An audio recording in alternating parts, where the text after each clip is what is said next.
Classes में आप सबका स्वागत है। आज का प्रकरण है रस। रस बच्चों सभी प्रतियोगी परीक्षाओं के लिए महत्वपूर्ण है। आज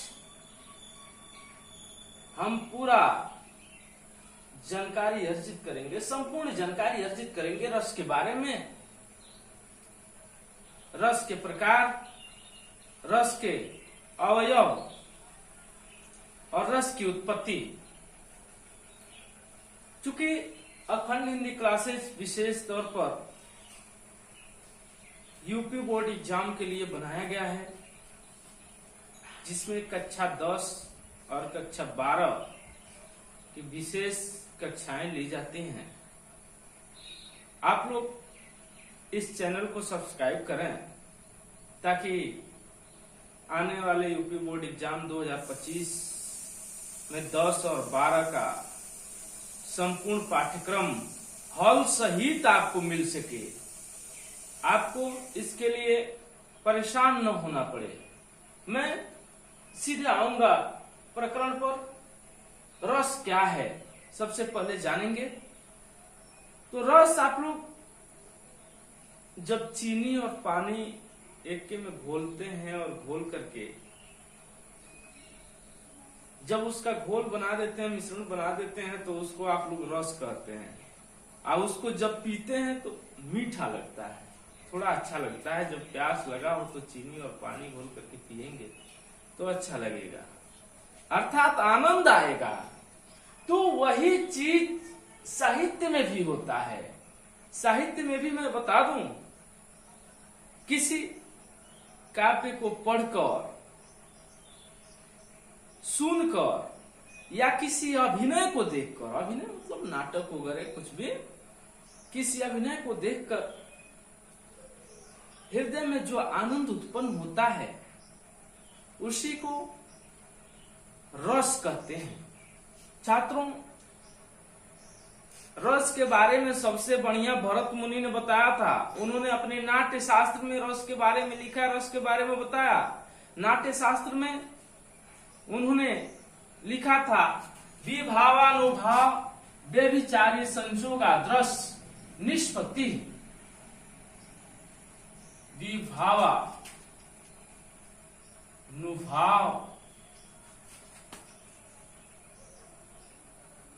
व्यभिचारी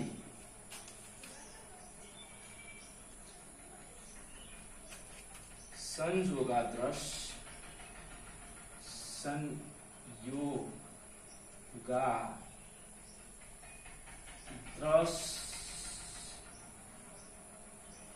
निष्पत्ति।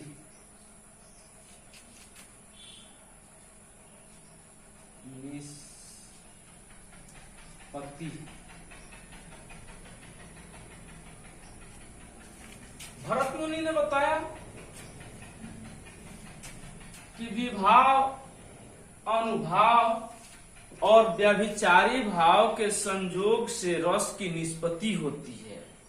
अर्थात विभाव, अनुभाव और व्यभिचारी भाव के मिलने से रस की उत्पत्ति होती है। छात्रों, हम व्यभिचारी भाव को ही संचारी भाव कहते हैं। भरत मुनि ने अपने नाट्य शास्त्र में 9 रसों की चर्चा की, 9 रसों के बारे में बताया। लेकिन बाद में बहुत सी ऐसी रचनाएं आई, विशेष तौर से सूरदास की रचनाओं को देख करके 2 रसों की बढ़ोतरी की गई। 2 रस उसमें बढ़े, एक भक्ति रस और एक वात्सल्य रस। तो इस प्रकार से हम अब 11 रस पढ़ते हैं। अब हम पढ़ेंगे रस के अवयव। रस के अवयव पढ़ेंगे। हम पढ़ेंगे रस के अवयव। अवयव मतलब अंग, भाग। तो इसके बारे में भरत मुनि ने अपने नाट्य शास्त्र में बता दिया है कि विभावानुभाव व्यभिचारी संयोगाद्रस निष्पत्ति, अर्थात विभाव, अनुभाव और व्यभिचारी भाव, ये 3 को तो पहले ही बता दिए हैं। लेकिन इसमें जो मोस्ट इंपॉर्टेंट जो रस का अंग होता है वह होता है अस्थाई भाव। अस्थाई भाव, विभाव, अनुभाव और संचारी भाव, ये 4 अंग हैं रस के। संचारी भाव को ही व्यभिचारी भाव कहते हैं। इतना जानिए कि व्यभिचारी और संचारी कहीं आ जाए तो आपको कंफ्यूज नहीं होना है, आपके अंदर किसी भी प्रकार का संशय नहीं आना चाहिए, संदेह नहीं आना चाहिए कि ये क्या है। तो संचारी व्यभिचारी एक है, ये 4 अंग है रस के। एक है अस्थाई भाव, दूसरा है विभाव, तीसरा है अनुभाव और चौथा है संचारी भाव अर्थात व्यभिचारी भाव। तो हम एक एक का परिभाषा बहुत जल्दी जल्दी जानेंगे, एक एक का परिभाषा। तो इसमें सबसे पहले मैं चर्चा करूंगा अस्थाई भाव की। अस्थाई भाव क्या है? अस्थाई भाव प्रत्येक सहृदय के हृदय में सुप्त अवस्था में विद्यमान रहता है पहले से ही, और अवसर पा करके जागृत हो जाता है, उसी को हम अस्थाई भाव कहते हैं। अस्थाई भावों की संख्या कितनी होती है? जितने रस होंगे उतने ही अस्थाई भाव होंगे। तो रसों की संख्या कितनी है? रसों की संख्या आपके है 11। आप पढ़े रसों की संख्या कितनी है? 11। तो अस्थाई भावों की संख्या भी क्या होगी? 11 होगी। मैंने पहले ही बताया रसों की संख्या जितनी होगी उतने ही अस्थाई भावों की संख्या होगी। एक बार पुनः जाने कि अस्थाई भाव प्रत्येक सहृदय के हृदय में सुप्त अवस्था में, सोए हुए अवस्था में, शांत अवस्था में पड़ा रहता है, अवसर पाकर के जागृत हो जाता है। जैसे आप ही कभी कभी देखते हैं, हंसने वाला नाटक देखने लगे तो आपके अंदर अस्थाई भाव, हास नामक अस्थाई भाव पहले से विद्यमान था, लेकिन यह कब जागृत हुआ? जब उस तरह का दृश्य देखे, उस तरह के काव्य को पढ़े, उस तरह की कहानी को सुने, तब ना आपके हृदय में हंसी की भावना जगी। उसी प्रकार से किसी प्रिय व्यक्ति के अनिष्ट होने, प्रिय व्यक्ति के या वस्तु के अनिष्ट होने पर, बर्बाद हो जाने पर, विनाश हो जाने पर आपके हृदय में करुण नामक अस्थाई भाव जागृत हो जाता है। दुख की घड़ी में आप आ जाते हैं। तो ऐसे आप समझिए कि करुण नामक अस्थाई भाव, जो दुख का जो भावना था आपके अंदर, पहले से आपके हृदय में था, लेकिन जब आपका कोई वस्तु नष्ट हुआ तब न वह जागृत हुआ। तो उसी प्रकार से आप अस्थाई भाव जाने। इसके बाद से अब हम बात करेंगे विभाव की। विभाव हम जानेंगे, विभाव क्या है। तो विभाव, अभी आप लोगों ने अस्थाई भाव जाना, तो विभाव के बारे में भी जाने। जिस व्यक्ति या वस्तु के द्वारा अस्थाई भाव जागृत होता है या उद्दीप्त होता है, उसे हम विभाव कहते हैं।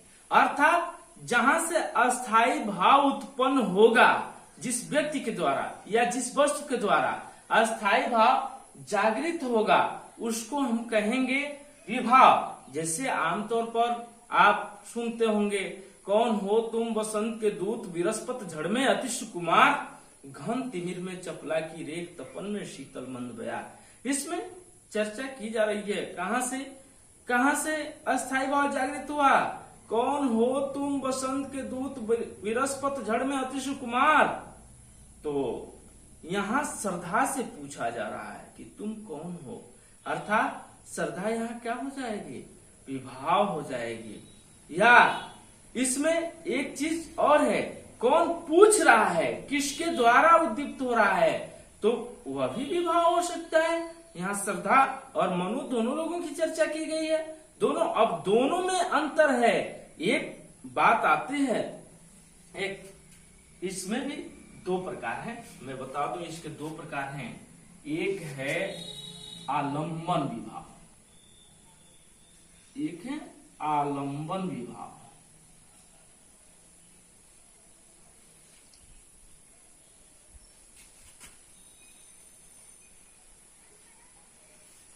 और दूसरा है उद्दीपन विभाव।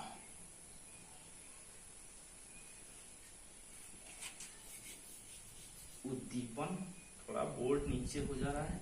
दिक्कत हो रही है।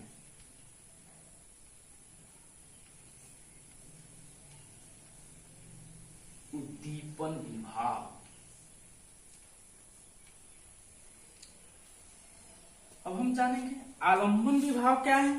तो जिस व्यक्ति या वस्तु के द्वारा कोई भाव जागृत होता है, जिस व्यक्ति और वस्तु के द्वारा कोई भाव जागृत होता है, तो उसको हम बोलते हैं आलंबन विभाव। उसको क्या बोलेंगे? आलंबन विभाव। उसके बाद उद्दीपन विभाव। उद्दीपन विभाव क्या है मैं बता दूं।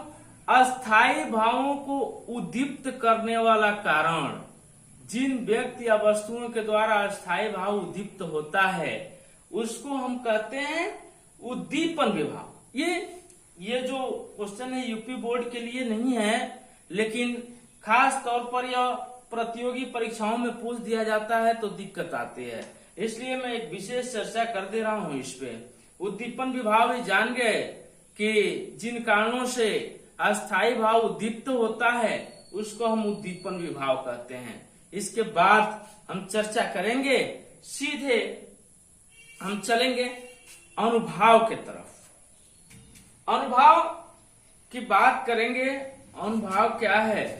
तो आश्रय की उन चेष्टाओं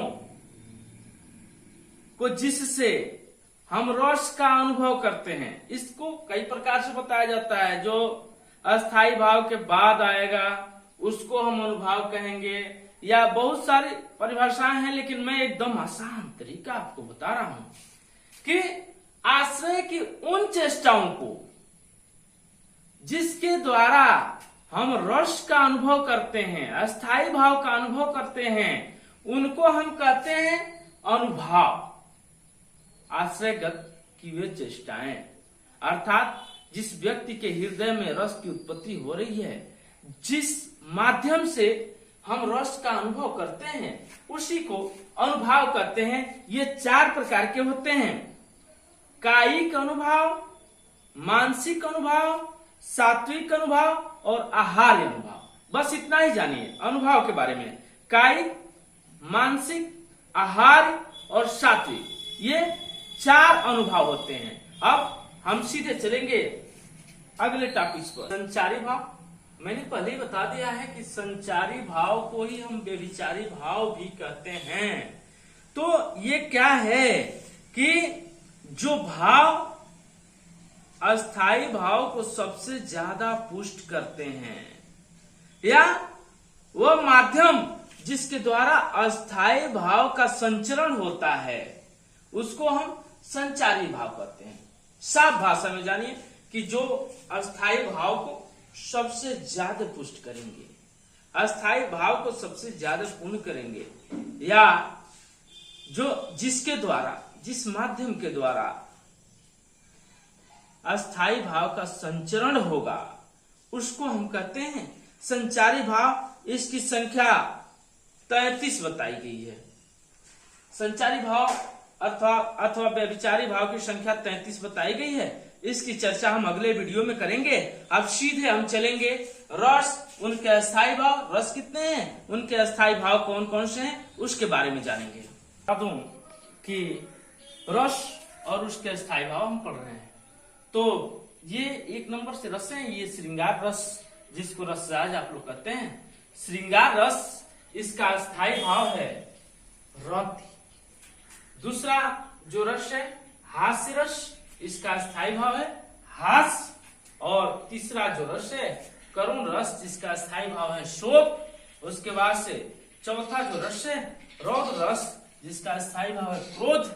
और 5वां जो रस है वीर रस, जिसका अस्थायी भाव है उत्साह। इसके बाद आगे की चर्चा मैं कर रहा हूं। ये 6वां जानिए, ये भयानक जो 6वां रस है, इसका अस्थायी भाव है भय। और अद्भुत जो 7वां रस है, अद्भुत का अस्थायी भाव है आश्चर्य। विभत्स, विभत्स का अस्थायी भाव है जुगुप्सा, जुगुप्सा या ग्लानि, इसको हम कर सकते हैं। और जो 9वां है शांत रस, इसका अस्थायी भाव है निर्वेद। और ये जो दो रस बाद में बढ़ गए थे। भरत मुनि के नाट्य शास्त्र के बाद जो दो रस बढ़े, वात्सल्य रस जिसका अस्थायी भाव है वत्सलता, और भक्ति रस जिसका अस्थायी भाव है देवाभिषेक रति। तो इस प्रकार से रस के बारे में आप जाने, इनके अवयव जाने, भाग जाने, अस्थायी भाव जाने। अब हम सीधे चलेंगे यूपी बोर्ड के उन छात्रों के लिए जिनके लिए अति आवश्यक है श्रृंगार, हास्य, करुण और वीर, चार रसों की चर्चा मैं करूंगा जल्दी।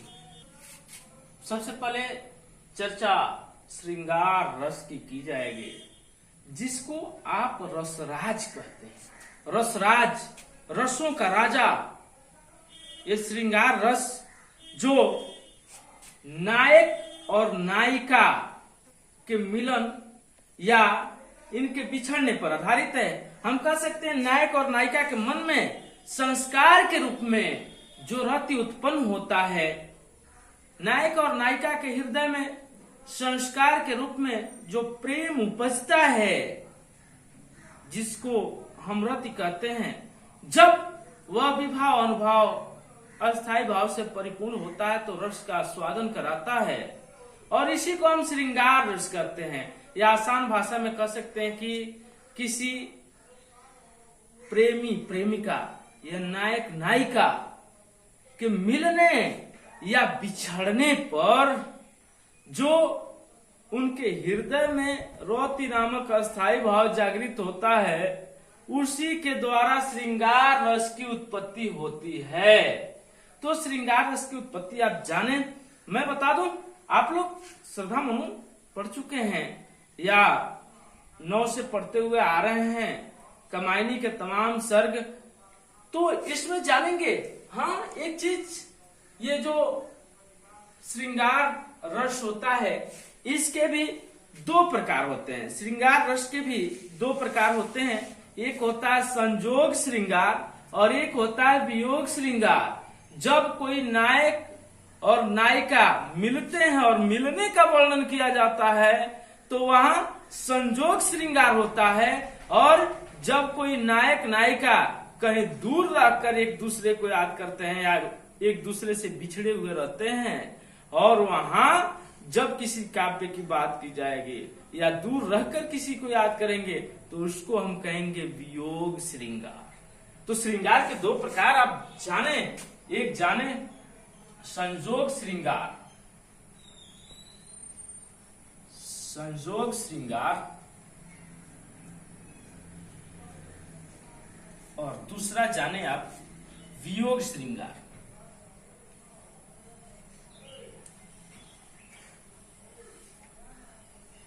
वियोग श्रृंगार। तो संजोग में मैंने बताया मिलन की स्थिति का जब वर्णन होगा तो संजोग कहेंगे, और बिछड़ने की स्थिति का जब वर्णन होगा तो वियोग कहेंगे। बस इतना ही है, इसमें और कुछ नहीं है। और मैं सीधे अब चलूंगा श्रृंगार रस के उदाहरण की तरफ। लिख नहीं रहा हूं, आसान में तरीका बता दे रहा हूं आप लोगों को। सीधे से मैं बता देना चाहता हूं कि कौन हो तुम संश्रित जल निधि तरंगों से फेंकी मणि एक कर रहे निर्जन का चुपचाप प्रभा की धारा से अभिषेक। यह जो श्रद्धा की वाणी है मनु के प्रति, मनु से जो प्रश्न पूछा गया है, यह श्रृंगार रस, इसमें श्रृंगार रस की उत्पत्ति हो रही है। कौन हो तुम संश्रित जल निधि तरंगों से फेंकी मणि एक कर रहे निर्जन का चुपचाप प्रभा की धारा से अभिषेक। या अक्सर आप लोग जो उदाहरण पढ़ा करते हैं कि कौन हो तुम बसंत के दूत विरस्पत झड़ में अति सुकुमार, घन तिमिर में चपला की रेख तपन में शीतल मंद बयार।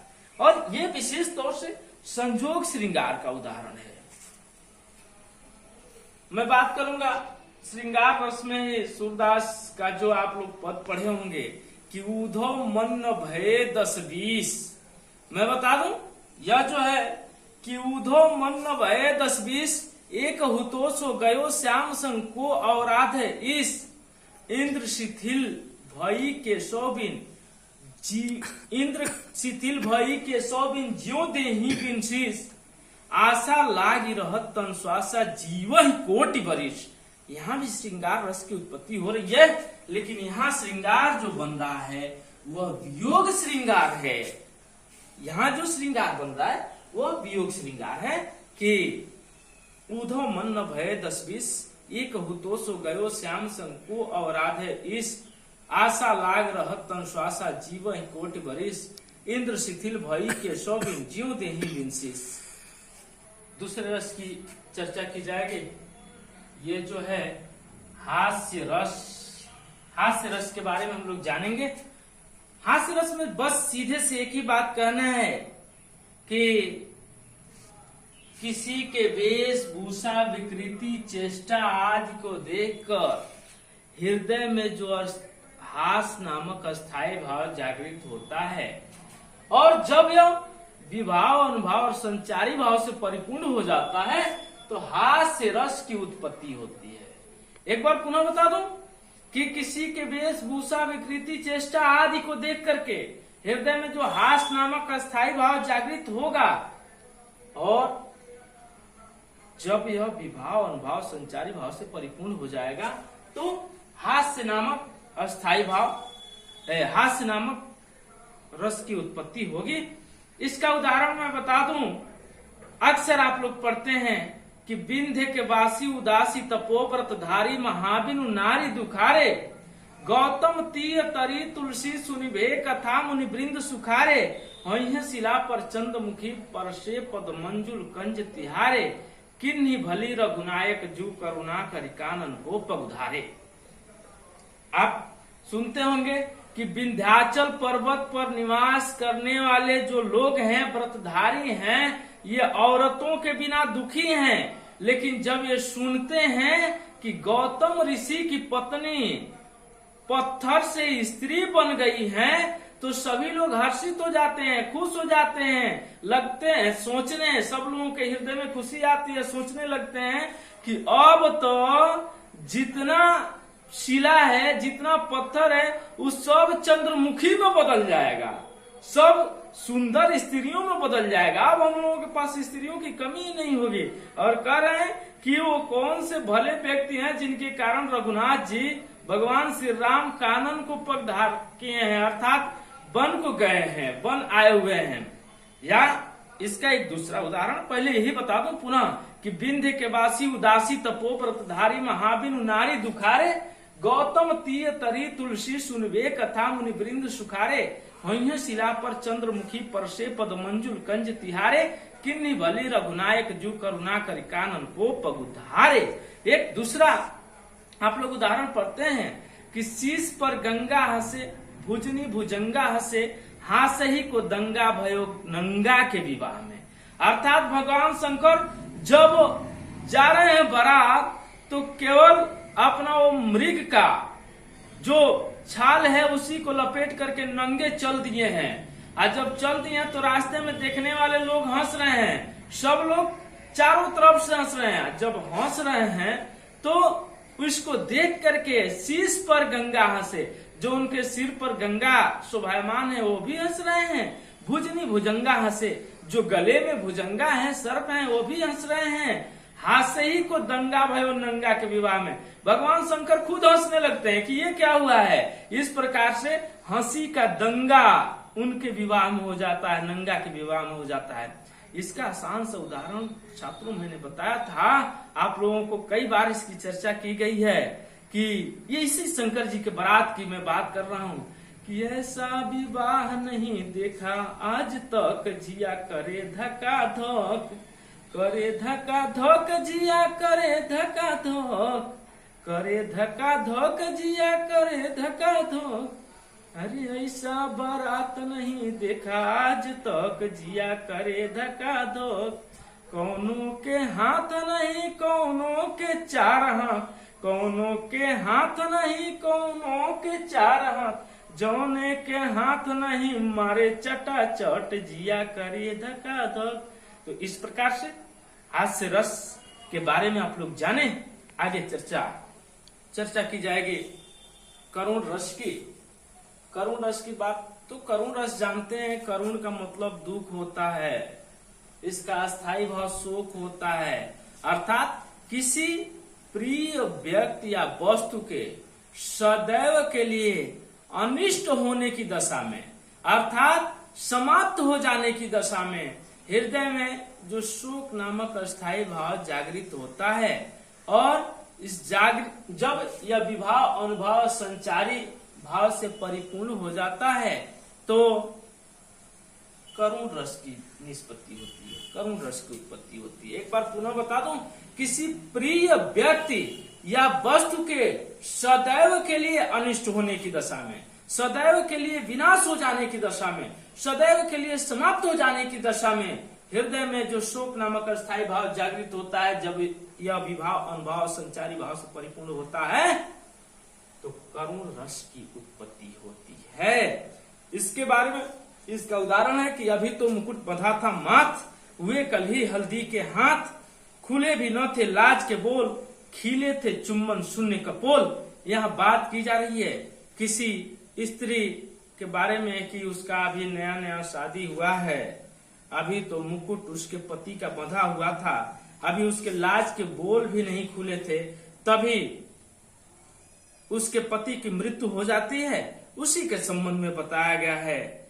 और एक दूसरा उदाहरण है कि हाय राम कैसे झेले हम, हाय राम कैसे झेले हम अपनी लज्जा अपना शोक, हाय राम कैसे झेले हम अपनी लज्जा अपना शोक, गया हमारे ही हाथों से अपना राष्ट्रपिता परलोक, गया हमारे ही हाथों से अपना राष्ट्रपिता परलोक। तो यहाँ राष्ट्रपिता की हत्या के बाद जो शोक संवेदना व्यक्त किया गया है उसके बारे में चर्चा की गई है। इस प्रकार से करुण रस हम आगे चर्चा करेंगे। वीर रस की चर्चा की जाएगी।